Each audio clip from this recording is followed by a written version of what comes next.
Hey guys, this is Eric from Team Rec here. We're here with a deck profile. This is my Kashtira deck that I took to locals on Saturday.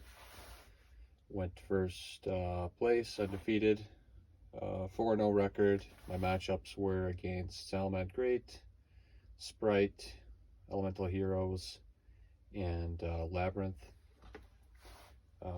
Overall, those matchups felt pretty comfortable.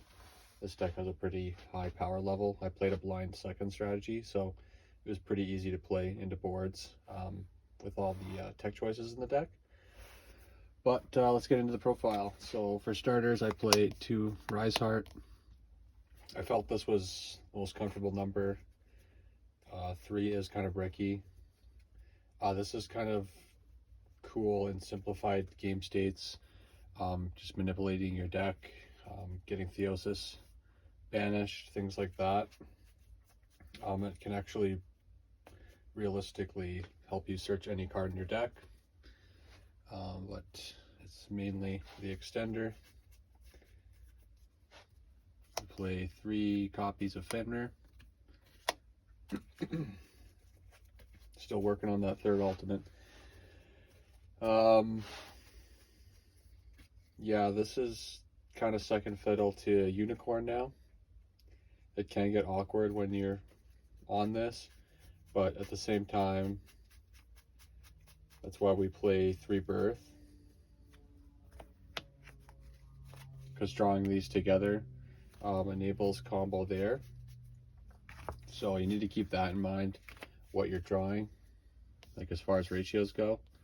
So 3 Fender, it's so good. You got to play 3, especially like in a dedicated pure build, like, and we're going second, so it plays really nicely into boards, even if it does feel awkward. Next, we're on 3 Unicorn. Like, I guess preaching to the choir here for cash players, but this card's kind of your main monster. It's your 1-card combo, like with Theosis, to lock 3 zones, things like that. Yeah, not much else to say about that. I'm on 1 Scareclaw. I'm not playing Tier Laments. I'm actually playing Ogre instead. I don't know how I feel about this right now. I think this card's very underrated. It's going to start to shine after kind of all the profiles come out from Vegas, highlighting this card. But this card's again really good for playing into boards, and that effect negation comes in really clutch. But this also enables you to put bodies on the board without having to rely on having no monsters on the field. So it's your most important extender, and it banishes cards from hand or graveyard to summon it. So that enables a lot of extension if you're banishing cards like Theosis, of course. So I think it's a must-have. At least, you know, Scareclaw or Tier Laments, you need 1 way to banish cards in other ways. So since I'm blinding second, I'm on 2 Lava Golem and 2 Sphere Mode. It's just kind of bricky. I did try like 3 Golem, 2 Sphere Mode. I didn't find that to be too smooth, so I cut it down to this ratio, and that's been working for me. You just kind of want to open with 1 of them, so probably the best ratio as far as preference goes. We're on 3 Ash. It's your best like conventional hand trap right now, along with Imperm. I see Moonlit Chill and cards like that. Might actually try those out other than Board Breakers, see how that goes. But I just kind of wanted to keep it slim on the hand traps, because I wanted my opponents to actually build up a board that I could break, not just try to stop it, and then they have sort of a subpar board that isn't really making cards like Lava Golem and Sphere Mode getting too much value from. That's it for monsters. On to spells, we're playing all our standard cash cards there. I only have 2 Theosis at the moment, but I think that wasn't really a factor. It was like a smaller tournament that I was playing. But Birth's actually the best card in the deck. Like if he could play 4, he probably would want to. Like it's got 3 things to it, right? So it's also playing defensively on your opponent's turn against spell heavy decks, and let's face it, like a lot of spell heavy decks can rely on the grave. Like this really goes a distance against Runic, I found. But yeah, the ability to normal level 7s fixes your hand, so it even gives your brick hands consistency. And you know, you're getting 3 to 4 summons off of it, like with what you can do depending on what monsters you see. But if you're like opening this with Unicorn, that's really busted too. But Theosis you see enough. I think the argument for 3 is its banish effect. The recycling I find is really honestly disgusting, especially because you can use each effect in a turn. I find that insane. But anyway, that's it for like the cash spells, and then I'm just kind of playing more consistency stuff and breakers in the main. Some on 3 pot, 2 thrust, a talents, change of heart, and 2 book of eclipse.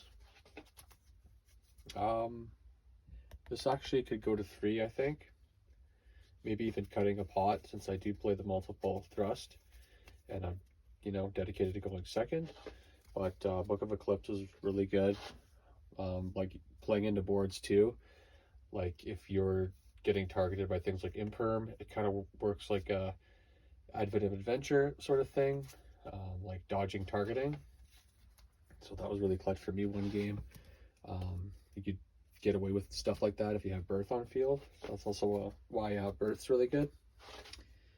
Yeah, these are just for playing into boards. Like stuff's always going to proc, and then in the mirror, a lot of people just like to end on a Rise Heart now.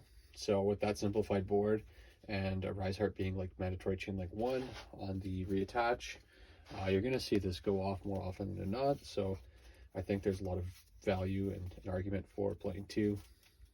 And 3 pot is just so you sort of see all this.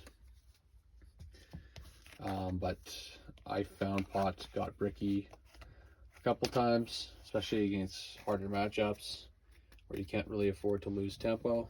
So that's something I might consider, is just cutting pot to 2. And then for the rest of the traps, I'm just playing 2 evenly and a big bang. Evenly's disgusting, especially with Book of Eclipse, so that's why I play that. Like it's just so good to playing into boards, and if you're playing against decks like Sprite, you have to bait maybe a negate or 2 first, and then follow up with this, and then you can cash combo against whatever they've left on board usually. Hopefully not Fountain. And then Big Bang's just for combo, and it's actually, I think it's really good just defensively with a Shangri or a Rise Heart. It can really just play defensively for you and keep your board going. On to extra. These are just my tokens for Dracosac, which you will see. These are standard, I think, except the Zeus should be, I'm thinking 2 Zeus. I don't play a lot of Mirror in town yet, but you probably want to have 2 ofs there. Mind Hacker's fine at 1 because we're not going first a lot, and we don't really need to see another one. You usually only get to get it going once.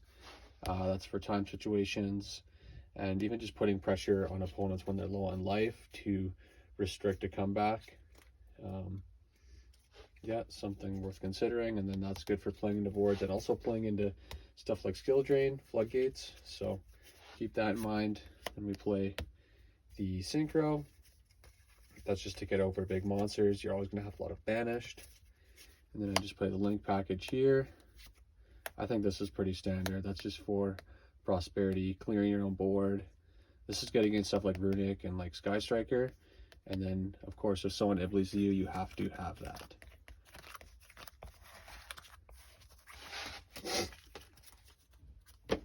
Moving on to the side, I played Triple Shifter. You don't need to main it anymore because we're not in a narrow tier 0 Shizu tier format. I played that just for going first. You can do the standard unicorn combo and then just drop Vanity's Fiend, so you have Shankry on board, which will usually live through destruction that they need to use on Vanity's Fiend, and you have that within a Rise Heart, so you kind of have like a macro Royal Oppression thing going on, which I think's insane. That's for going second, additional thrust targets. It's for going first, blocking your board. If you do run into tier and stuff like that. And then I played all these for going first.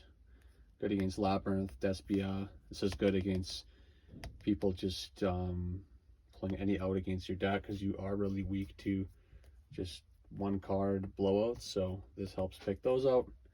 And that's just for going first because you don't really have negates you can put on board. But that's the deck.